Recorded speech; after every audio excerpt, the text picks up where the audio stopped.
Welcome to the Vault of Lost Tales. Settle in and enjoy the story. Welcome to the Vault of Lost Tales. I'm Desi, and today I'm sharing Marilee, a historical novel from the Sunfire series that many readers grew up with loving in the late 80s, early 90s. And while I can't display the book's text or images due to copyright, I do have permission from the author's estate to present a non-dramatic reading. Now, this is about preserving stories that I feel are too important to be forgotten. If you find them speaking too slow or too fast, please click on the settings icon in the upper corner. There you can change the playback speed, the faster or slower. So let's begin. Thank you for joining me. Marilee, book number 9 from the Sunfire series by Mary Francis Shura, published in 1985. Chapter 1. Marilee Fordham released her hold on the ship's rail to brush a flying curl out of her eyes. When the young officer at her side reached out to steady her, she smiled up at him warmly. The wind that blew from the sea that January in 1622 was a cold and bitter wind.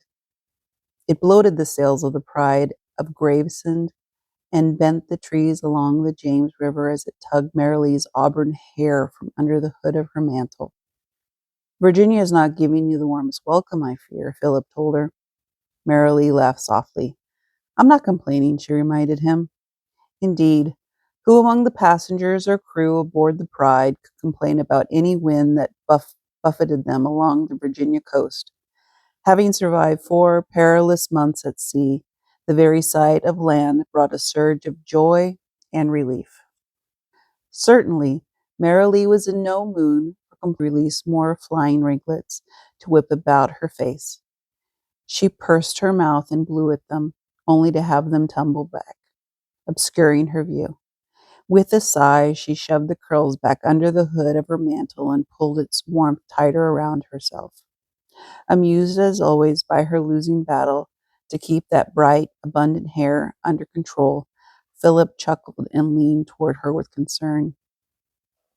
"You would find it much warmer down in your cabin, Marilee," he advised her. "I shudder to think what your brother Matthew will do to me if I let this bitter wind blow you away." She laughed at him. "I can as easily imagine my brother behaving that violently as I can see myself frail enough to be felled by a breeze." Her hazel eyes were tender on the young officer's face.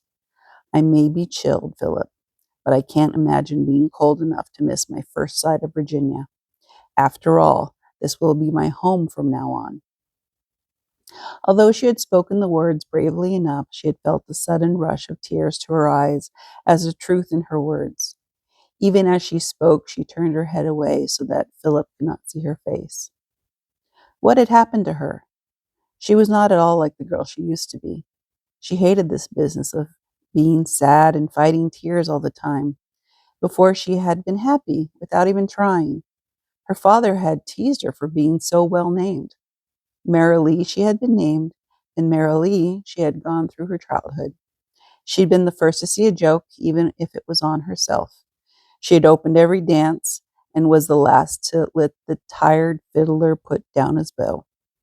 Even her childhood friends teased her about the way she could always see some bright side of any problems they had. Life is entirely too important to be so heavy about, she had always claimed. Yet, since her father's death, she seemed to have lost her hold on joy.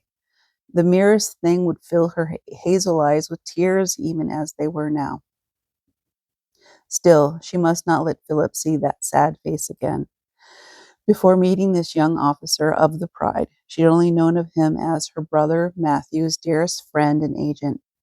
She had been astonished to find him so young, a man in his mid-20s, lean and graceful, with sandy hair and deep-set eyes, with a darkness that seemed bottomless in both their color and their expressiveness. During this sail, he had become Marilee's own cherished friend. It was wonderful to have a new friend, and it was especially good to like Philip so well. Aside from 100 acres of virgin land that Marilee would get for coming to Virginia and bringing her maid with her, all the property she owned lay in Philip's care. By the terms of her father's will, the money left by her mother would be managed and given to her by this remarkable young man. And Philip was remarkable. She had learned how sensitive he was to turn a phrase or a note of sadness in her voice. More than once on the voyage, he had eased her grief with a perceptive word said in that deep and gentle voice of his. She certainly didn't want Philip Soames to ever know how much she dreaded this new life she was facing in the wilderness of Virginia. It was no one's fault that she was unhappy. Every possible thing had been done to make this move easy and pleasant for her. Her brother was opening his home to her, and Philip himself had undertaken her welfare during this passage. How could she be so ungrateful? Yet the grief had come at her father's death and been joined by a growing fear, a formless, dark mass of pain that pressed against her heart, leaving her sleepless through the long nights of the passage. Conscientious of her companion's sympathetic silence, she forced her mouth to smile for him. Besides, she reminded him in a teasing tone, if I went down to my cabin, I would be trapped there with Hannah, groaning and howling of sickness. And she has done the whole of this passage. He laughed softly, showing a quick brightness of even teeth. Poor Hannah. I hope that you're right in saying that she enjoys being sick. She certainly has had a king's portion of it during this trip.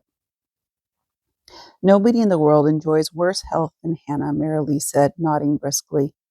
Even when I was very little, she was my nurse. I knew this. They say that my first words were groans of agony learned from Hannah's useless attempts to get out of doing what she was paid to do. My father used to say that even as a fish must have water to live, so Hannah must have her complaints. Philip's face turned thoughtful. While I realized that it would have been improper for a young girl like you to make this long trip alone, I can't help wondering why you chose Hannah to be cooped up with all the way across the ocean. I'm amazed that she even consented to come with you. Hannah laughed. You may not believe this, but she complained even more loudly at the thought of being left behind than she did about coming along. His soft chuckle faded into silence. No matter why she chose to come, it was still too bad that you couldn't have had a younger, livelier companion during these 3 months. Someone like that would have made this a happier passage for you. Not possible, Marilee told him. If I had been entertained by other company, you would have not have had find the time to amuse me.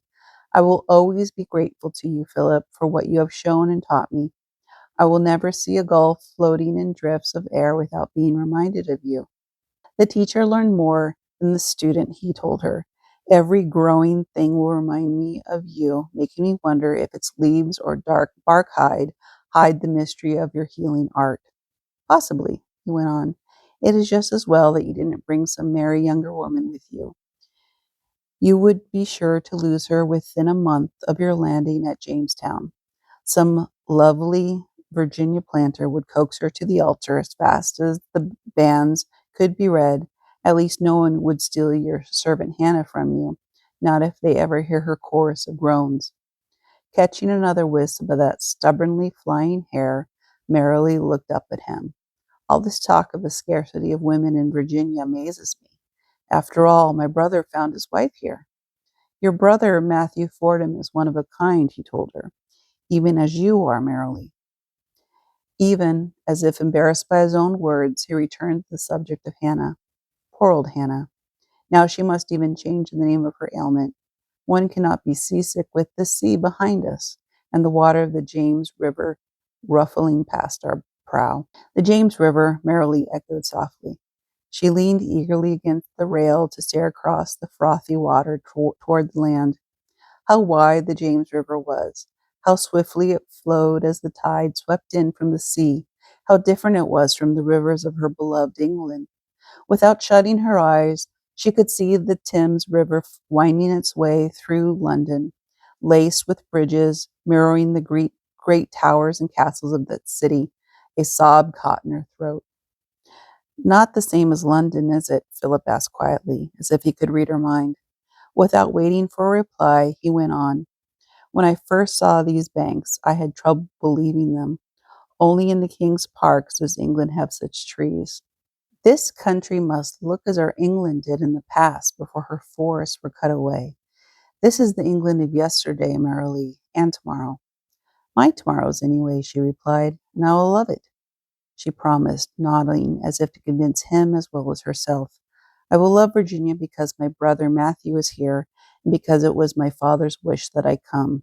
But now, she went on brightly, what is that darkness of logs set tightly against each other back among the trees?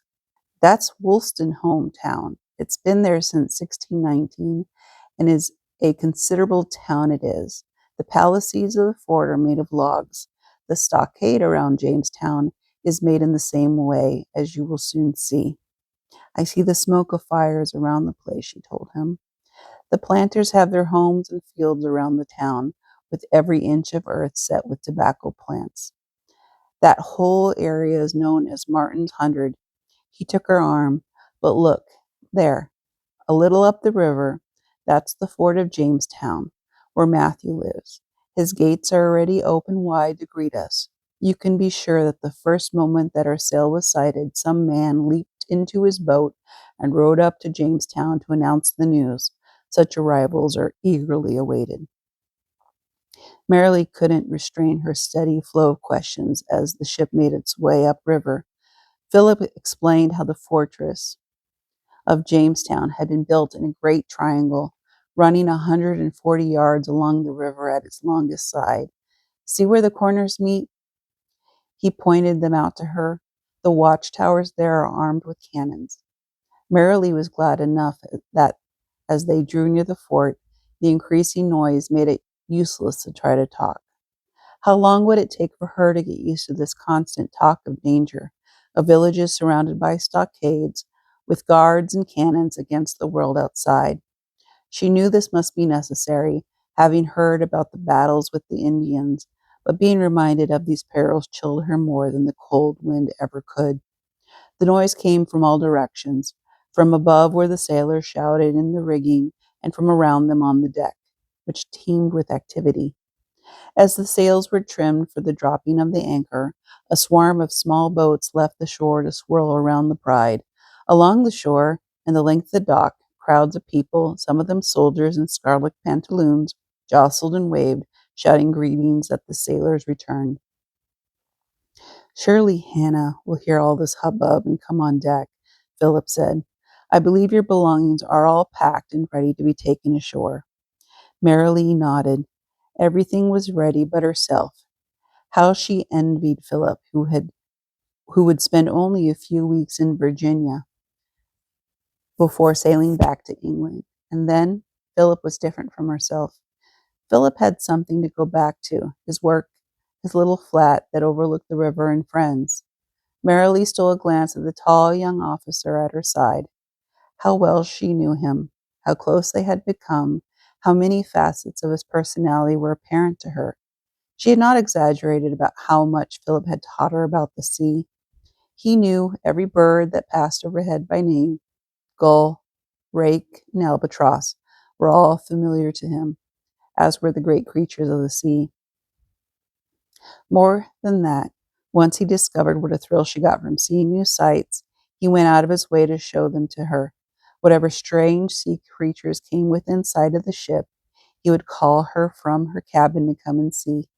How many hours had she stood with his hand steadying the spyglass as she watched dolphins play on the horizon or studied the wheeling restlessness of sharks? At first she had felt that she had little to offer this man in return. What could she, a simple girl of 16, know what interests such a man of the world? She had underestimated him. Within a few days out of Gravesend, a young cabin boy had fallen ill. Marilee had suggested a remedy of rice water for his ailment. When the boy's condition improved as if by magic, Philip was impressed.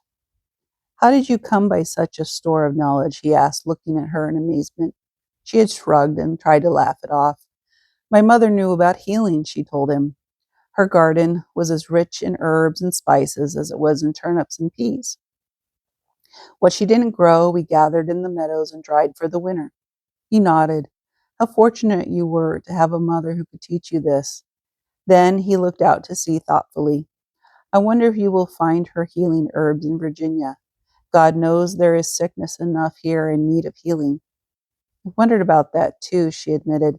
In fact, I had so little faith about finding things I might need that my trunks are crammed with seeds and slips and bags of chamomile. He laughed warmly.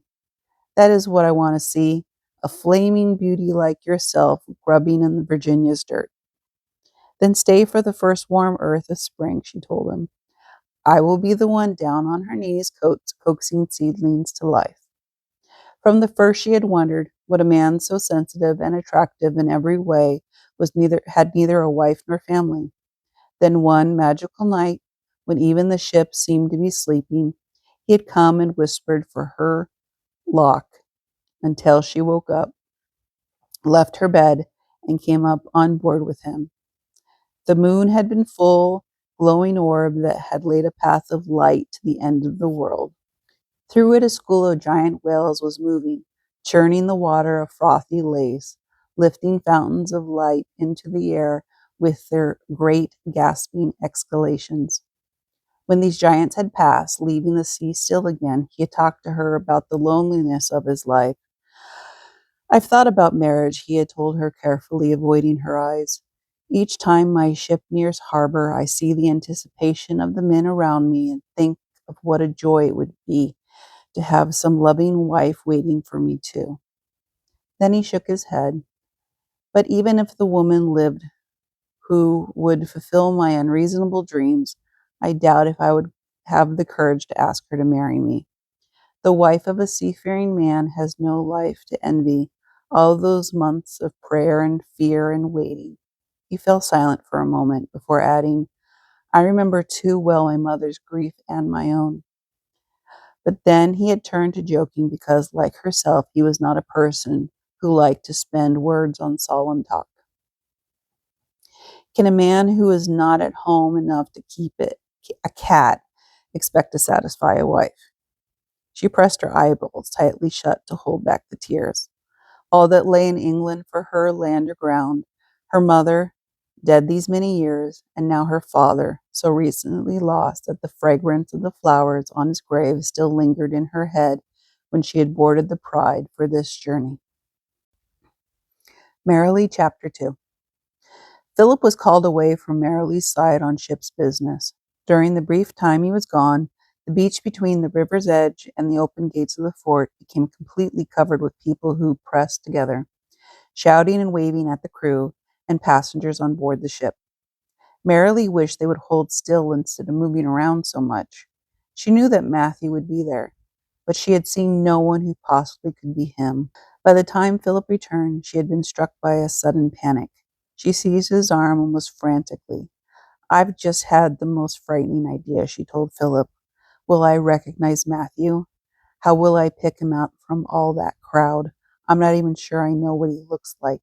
How could you forget Matthew? Philip asked in disbelief. I was only a child of 10 when he left for America, she reminded him. I know exactly how he looked when he left home, but he could have changed a great deal since then. 6 years is a long time. He must have been 20 then, Philip said thoughtfully. A man at 20 is fully grown and looks as he will for a long time. As a matter of fact, he will have changed a whole lot less than you have. He laughed at the thought. What a shock he's in for. He will never expect a half-grown girl to have flowered to such a beauty. He will probably look right past you and deny that anyone as lovely as you will be joining his household. Beauty indeed, she said, smiling over at him. Perhaps he will have a clearer eye than his friend Philip. Her tone was teasing, but her heart had fallen at his words. Matthew's household. I wouldn't know Abigail, his wife, either, she reminded Philip. He married her here, you know, and I've never even so much seen as a drawing of her. Marilee was conscientious of his glance at her face and felt the comforting pressure of his big hand on her arm. Still, his tone was one of surprise. You really are concerned about this, aren't you? He asked. Before she could reply, he went on heartily. There's no need to worry. I will help you. Study the faces in the crowd. The most handsome man you see there will be your brother and my friend Matthew Fordham. Hannah had come grumbling from the cabin below decks to join them at the ship's railing. She didn't seem to be any happier above the deck as she had been below. "If this is the weather in Virginia, we have an ill time coming," she warned. "Such a wind as this can freeze the bones. A body can die of such a chill." "Come, Hannah," Marilee coaxed, turning with a smile to the old woman. "Think only of that good, solid earth that will be beneath your feet within the hour, and that a warm fire waits for us at Matthew's home." "Home, is it?" Hannah sniffed, staring at the fort on the shore. "I see nothing but thatched cottages and a quantity of dogs that look like they're only waiting for the legs of strangers to sink their teeth into." Marilee smothered a giggle. "Come now, Hannah. Stop complaining and try to find my brother Matthew in that crowd." The amazing thing about the crowd on the shore was how young the people looked. Marilee didn't see a gray head or any woman even close to Hannah in age. But then she thought, young countries are for young settlers. The king and his parliament had made many appeals to Englishmen to come to this new country and grow a great population here. Perhaps the growing of a colony was like that of a garden.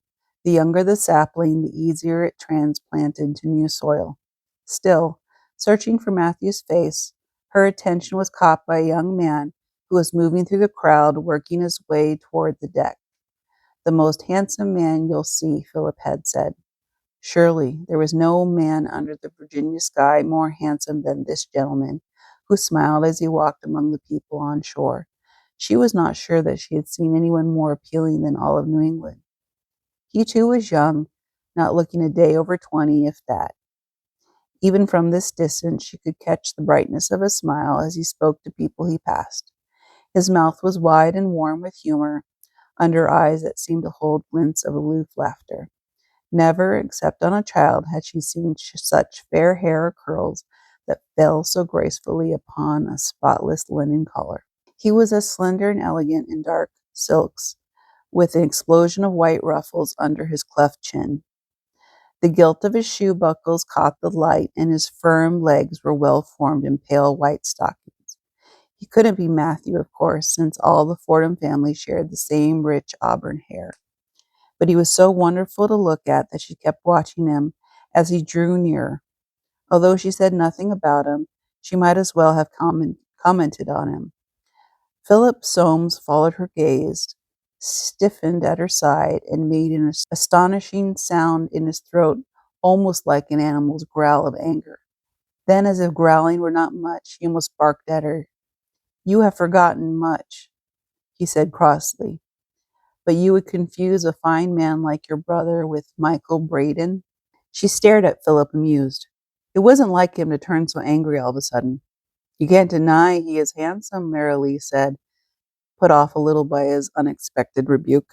"Braden might appear handsome at first glance," Philip agreed in a surly way. "Only look again, and the truth will be clear to you." Marilee realized he was serious. Even though she was still annoyed by his surliness, she took his arm and teased him. "Is that another warning, Philip Soames? If so, I will file it among the many others you have given me. You are very lucky. I am not a coward, you know. If I were, you might have to drag me kicking and screaming off this boat. First you regaled me with the dangers of the American Indians. Then you listed all the dreaded fevers that have carried Virginians off to early graves. As for the wild animals, well, I have never seen any creature more terrifying than a rabbit in a hedge. Have been given nightmares by your accounts of wolves and wild bears. Now you add handsome men to this list of local perils. Tell me, Philip, do I dare put my foot on Virginia soil?" After a startled stare, Philip put his head back and laughed. "You dare, Marilee," he assured her. "I had no idea that I had told you of so many frightening things." Then, his face suddenly sobering, he took both her hands. "All those warnings came from one source only, my heartfelt wish for your safety and happiness. You do know that." She nodded, her eyes suddenly moist with tears. "I know your friendly concern for me, Philip. I speak more from I speak from more than concern," he began. "What began as concern for you is now something rich and strange. At that moment, Marilee, glancing toward the shore, interrupted him with the glad cry. Hannah had seen him too. The tall young man emerging from the gate of the fort would have been hard to miss. He was taller by half a head than most of the men he passed. He was slender and strode across the stony beach toward the dock. The sun glistened on his dark reddish hair. His smile was excited and warm as he stared upward at the ship's rail.